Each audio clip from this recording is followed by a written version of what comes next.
you mentioned the message, and I think part of the tension has arisen around the way that message has been delivered. Your office has taken a fairly public, fairly visible stance on these issues, using social media to publicize your reports and to drive home the central findings of those reports. What do you see as the value of someone in your role, in the Special Inspector General role, being in a public, spotlight? Well, first of all, let me just say it's intentional. And I've actually written about it and spoke about it before I was appointed.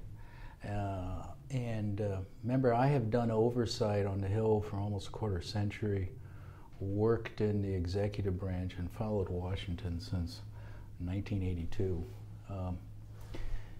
And I took this job, and I think I was appointed this job to make change, to improve things. We're change artists to some extent at SIGAR. I have seen the same problems time and time again. Right. Whether you go back to ill wind, if you go back to the Packard Commission, again, a commission made up of industry saying, we got problems with procurement. What we're identifying are problems that have been around for ages.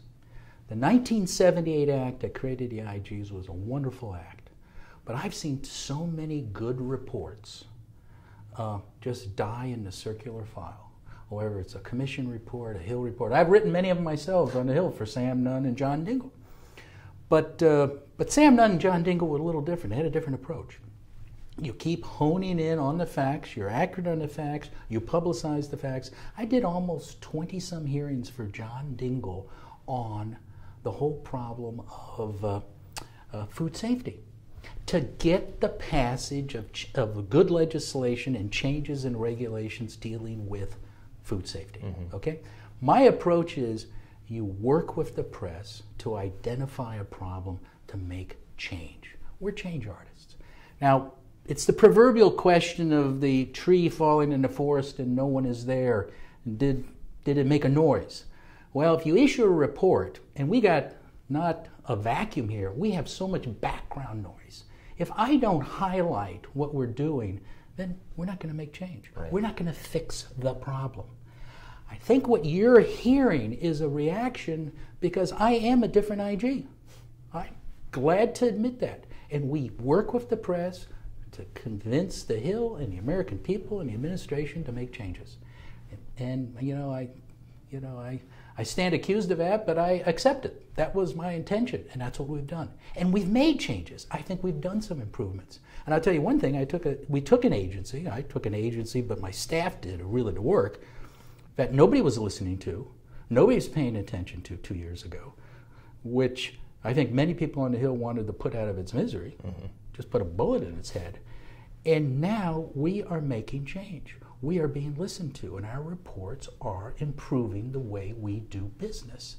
And it's funny, when you go over to a place like Afghanistan, I met some Afghans on the street who recognized what SIGAR was, and not just because I had a lanyard that said SIGAR, they said reports, oversight. They understood it. Or my special assistant over Christmas went back home to Minnesota, and one of his brother-in-laws was complaining about incinerators. And my special assistant said, incinerators? What are you talking about? He says, well, I just applied for a contract. And the contracting officer said, don't, and I'm going to use a profane, don't F up like those guys in Afghanistan on incinerators.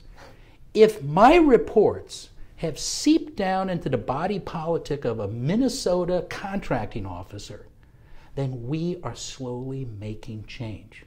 Now, is it totally changing the ship? You got to move bureaucracies slowly.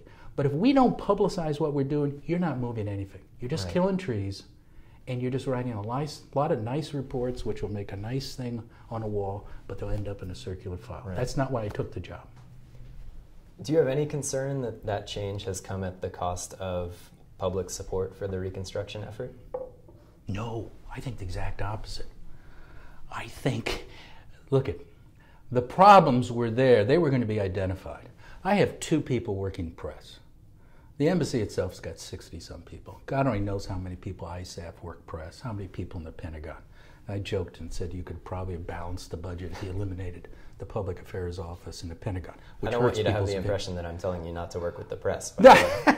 But what I'm saying is the reason we are so effective is because we have a strategy. We are trying to get people to focus on these problems that have been identified for 20 years since I've been here in Washington, have been identified by the Packard Commission.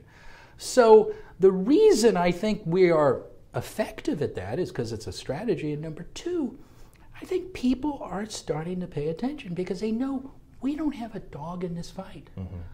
I'm not going to get another federal job. I've said that. This is my last hurrah. My people, it doesn't depend. We don't have to convince Congress to pass legislation for some program. I'm not looking for promotion. Our people are going to do these reports, and we have no dog in the fight. We are the independent inspector general, and I think people listen to that.